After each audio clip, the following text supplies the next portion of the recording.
Sunday Parkways, presented by Kaiser Permanente, is coming to North Portland. Finally, on August 2nd from 11 a.m. to 4 p.m., you can walk, bike, roll, or just generally hang out on car-free streets. There's going to be vendors, live entertainment, and family-friendly activities to explore. This brand new 6.7-mile route is going to feature downtown St. John's, McCoy Park, Columbia Park and Annex, and McKenna Park. For full event info and ways to get involved, hit up portland.gov/Sunday-Parkways. That's portland.gov/Sunday-Parkways.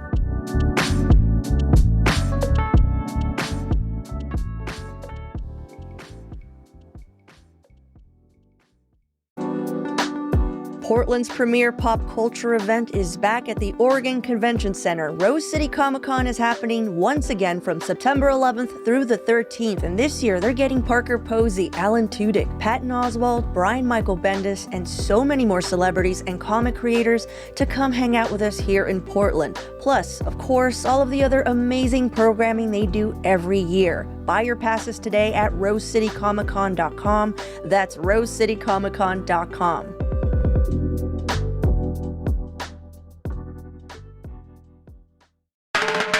This is Your City Could Be Better, because it could be. I'm David Plotz. If you love your city and still complain about it, you're in the right place.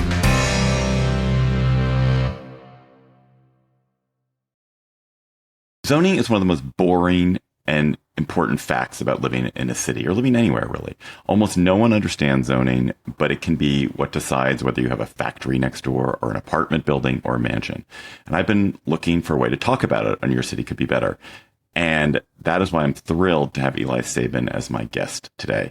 As an alder in the city of New Haven, Connecticut, alder basically being some kind of archaic New England term for a city council member, Eli led a push over several years to change zoning rules in downtown New Haven, the district he represented. So Eli, welcome to Your City Could Be Better. Thank you. Thanks so much for having me, David. And before we get started, I should say that Eli and I have known each other a long time because I co-host the Slate Political Gabfest with his mom, Emily Bazelon. So I'm glad to have a second generation podcast with you, Eli. It's an honor. New Haven, Connecticut has been governed for a long time by specific zoning laws that made it very difficult or maybe even impossible to build tall buildings downtown, even for housing. And that is until recently when Eli, who was elected to the New Haven Board of Alders in 2019, took it upon himself to change that. So Eli's here to talk about this major win that he sees for affordability and access. So Eli, what is zoning? I'd sort of like to think about zoning as a blanket or a net that goes over the whole city as a sort of visual. You could think of there being something that is covering the whole city and basically suppressing what can be built on any particular piece of land. So zoning restricts how tall buildings can be, how much of a lot they can cover, and also, very importantly, what kind of building could go on any particular piece of land. And that actually turns out to be one of the most important legal regimes in the country and policy issues that affects all of our daily lives, including where we live, how expensive our rent or our homes are, and so much else about our daily lives. It has evolved over the decades since to become much more about residential zoning and regulating the kind of homes that can be built in particular parts of any community. Is this a universal thing? Is it every place in America has zoning, and is it every place in the world has zoning, or is this distinctive to certain regions or distinctive to the United States? Basically, every place in America has zoning, in part because there was a effort by the federal government through a standardized zoning code that was pushed out in the early 1900s as well. But there are some places that don't have zoning. Famously, Houston does not technically have zoning, but they have a regime that is somewhat similar. And this is definitely something that exists, particularly in the Anglosphere and in other English-speaking countries around the world. But ultimately, basically every part of the world has some kind of laws controlling what can get built on particular pieces of land. Okay, and when it comes to the United States, or New Haven in particular, who controls zoning? Is that something that the feds control, the state controls, the county controls, the city controls? So zoning in New Haven is controlled at the moment by our city governments, and that is generally the case around the country. But from a legal perspective, the powers that exist at the city level are really powers often that are just granted to the cities by state governments, as cities are creatures of the state in many cases. And so we have control over our zoning in New Haven. It could be more controlled at the state level, and that is something that there's been lots of discussion and debate over around the country in recent years. So let's go to the problem you face. So as you said, you were elected in 2019 and 2022. It looks like you really began a push to rezone. So what is this problem that you saw in downtown New Haven or New Haven broadly that you were trying to address? We have a huge shortage of affordable housing in New Haven. It's obviously a crisis that's facing communities across the country, but particularly in New Haven over the last 20, 25 years, the city's been growing for the first time in a while, and there are new people moving into town with more money, and our housing stock has not kept up with the demand for places to live. And so rents have gone up substantially, and the homelessness has increased, and more families are getting pushed out of New Haven because of the cost of living and the cost of housing specifically. And so because I was representing downtown, I felt an obligation that our downtown needed to do as much as we possibly could to help address the affordable housing crisis, because I thought that it would make a lot of sense for our downtown to be the place where we tried to concentrate more of the growth as we look to address the housing shortage in our city. And just before we get to how you tried to address it, is there a way you'd quantify the crisis that you saw? Yeah, there were some studies done that showed a shortage of, I think, 8,000 units of affordable homes in the city. There are 25,000 families on our... sorry, just to interrupt you. You said that 8,000 units of affordable homes. Is the crisis you were trying to address an affordability crisis or just a lack of housing crisis? And why do you frame it as an affordability crisis rather than we just don't have enough places for anyone to live? Because it seems like actually one of the things that you're presumably trying to do is not simply to get people who are going to pay. You want to get people who are going to get expensive housing too. You want there to be a rich tax base in New Haven. Yeah, we're trying to build all kinds of housing, as much affordable housing as possible.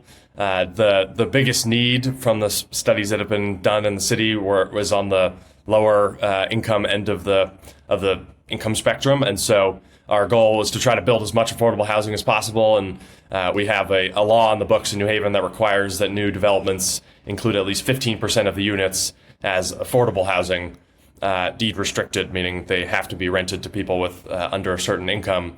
And so part of our goal with the Downtown for All legislative effort was to help build all kinds of housing, but especially make sure that we are building the kinds of housing that would have these deed restrictions and be available for lower income families who are really struggling to afford places to live in our city.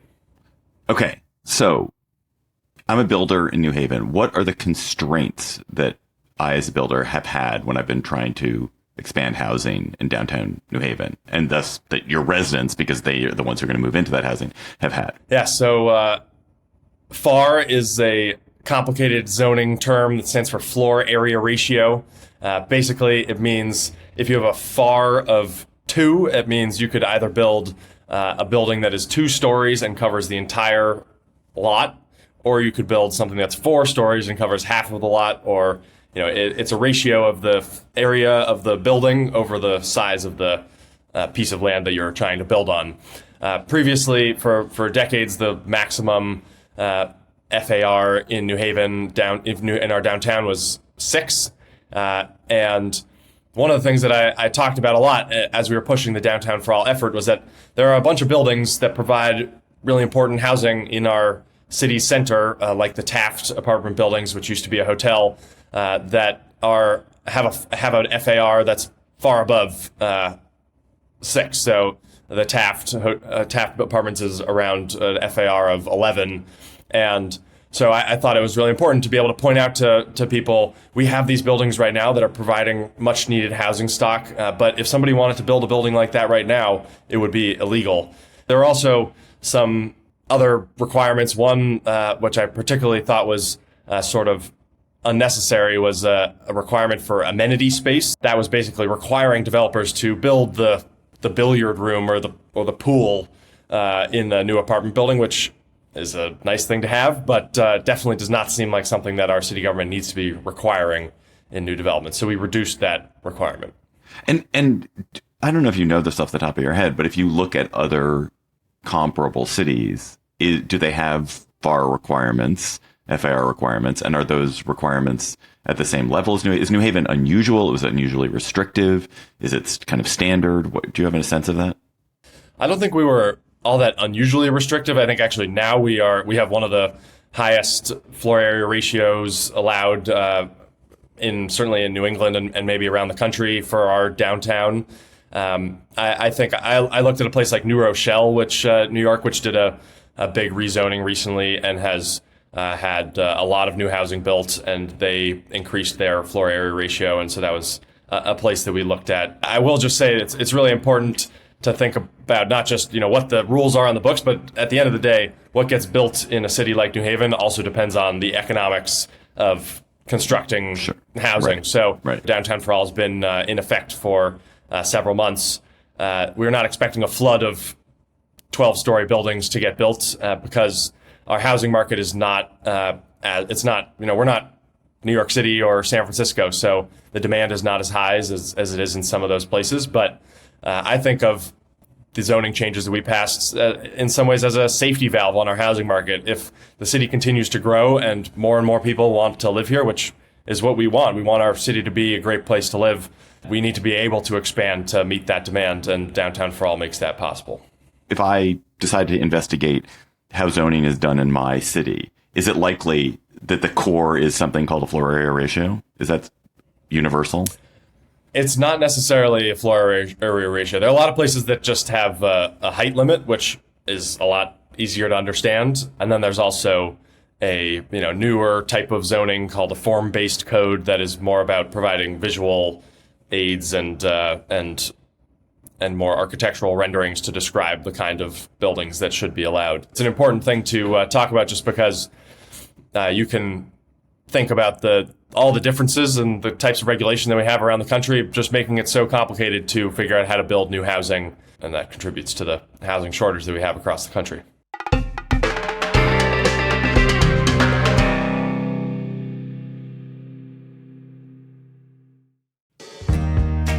Hello, this is Claudia, host of CityCast Portland.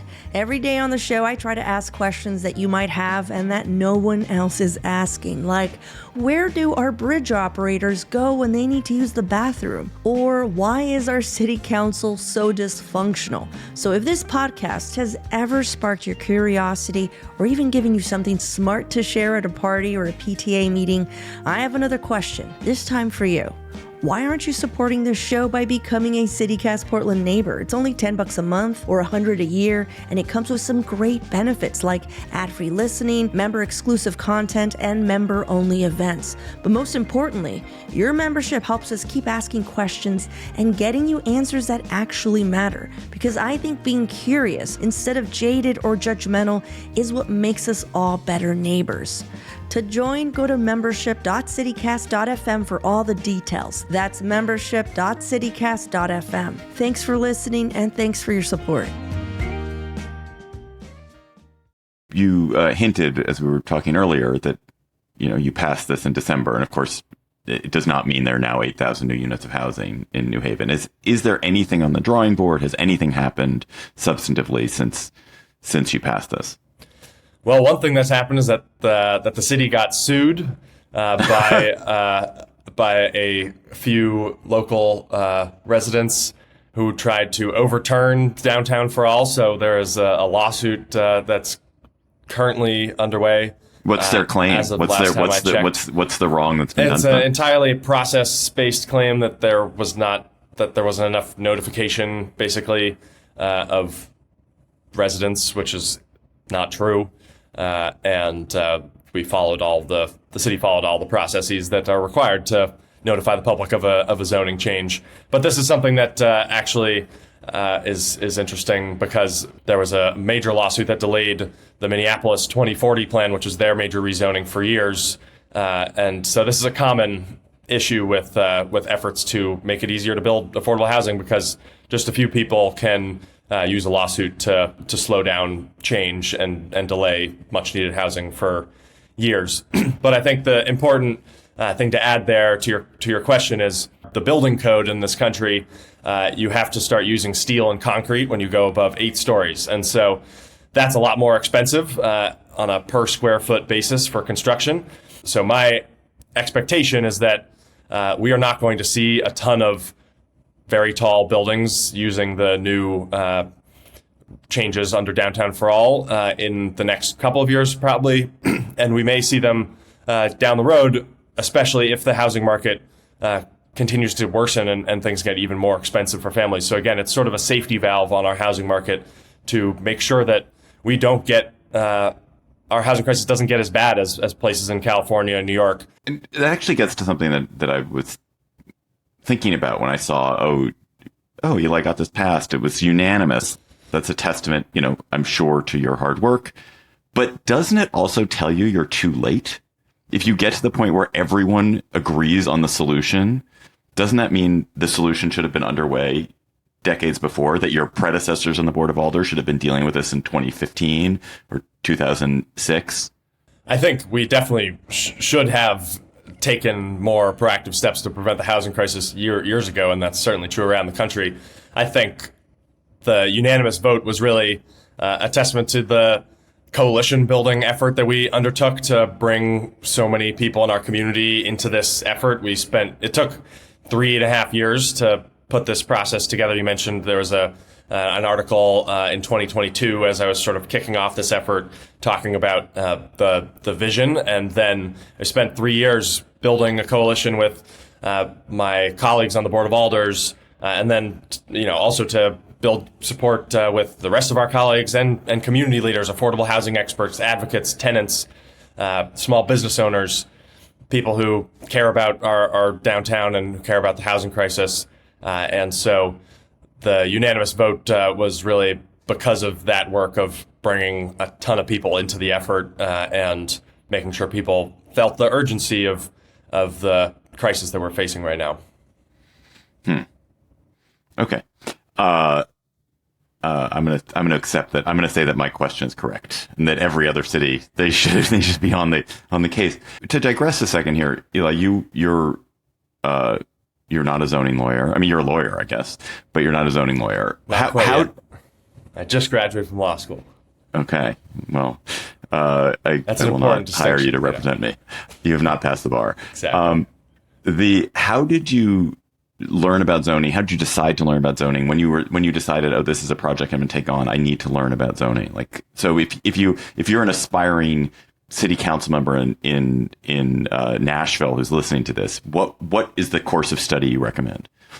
Well, I got elected to the Board of Alders, our city council, when I was 19, and I was incredibly excited for the opportunity and the challenge of serving my hometown. I was born and raised here in New Haven, and really, because I've been hearing so many families talk about our housing crisis, and that's just such a clear problem in our community, I wanted to dig in and see what the solutions could be and what our city government could do about it. And, I would go to our first meetings and these zoning changes would come up. Usually it's a one-off project of some kind, changing the zoning on some parcel of land that somebody wants to build some 3-family house and they need some kind of change. So I started to understand that this is something that the Board of Alders has control over. And then I ended up actually writing, as I got more interested in this topic, I ended up writing my senior thesis in college about zoning issues, and particularly looking at Minneapolis, Minnesota, and Berkeley, California, which had undergone big legislative efforts to change their zoning. And so I spent a long time investigating and digging into what had gone on there, the political coalitions that had allowed housing reform to happen, and certainly the David Schleicher, who has been a mentor of mine and who advised my thesis, who's a Yale Law School professor and a zoning expert, has also been an incredible resource. And I've spent a lot of time reading his work and talking with him about these issues as well, and many, many others.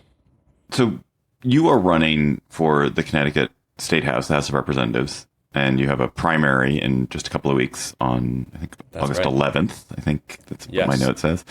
So how do you foresee continuing to work on these issues if you are in the State House? Like, what would you be able to do at the state level that you can't do at the alder level?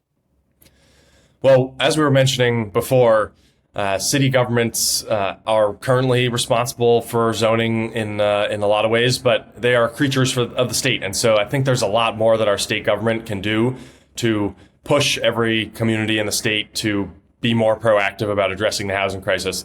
On the Board of Alders, I tried my best. We did everything we could to try to make sure that our downtown was building more housing and allowing for more development.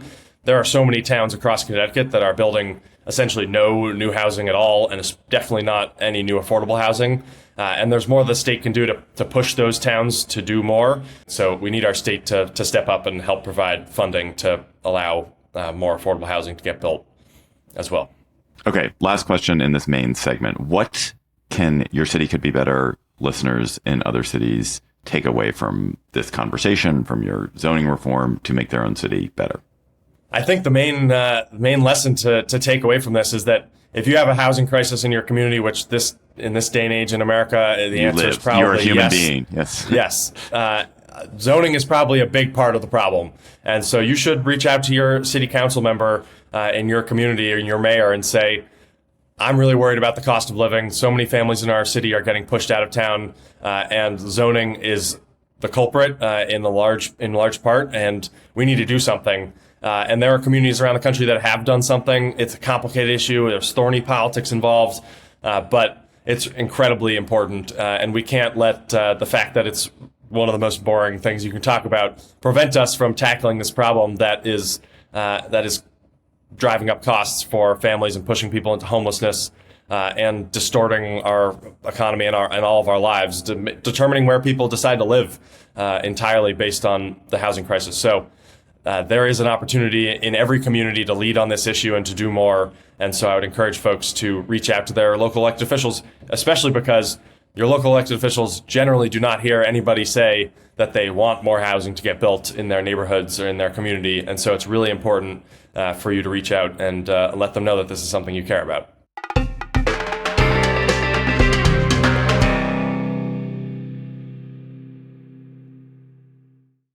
So let's go to our word on the street segment. Eli Sabin, you live in New Haven. You're born and raised. As far as I can tell, you've never left it.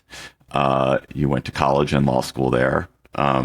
So you know it well. And for those of us outside of New Haven, it is famous largely because of Yale. And our pizza as well. And your pizza. That's true. I didn't like the hesitation that I No, heard. I was trying to decide if Yale is at 10, at what level is Frank Pepe? Is I don't know, 6 famous compared to Yale? But good, but fair point. So I want to talk about Yale, what it's like to live in a college city. So it's obvious what the advantages of having Yale in New Haven are. You get economic activity, you get rich professors living there, you get students who stay on and work and start businesses, and you have a great hospital probably because you have a good medical school. I'm curious, what are the disadvantages, if any, of having such a huge and rich and powerful institution in your city?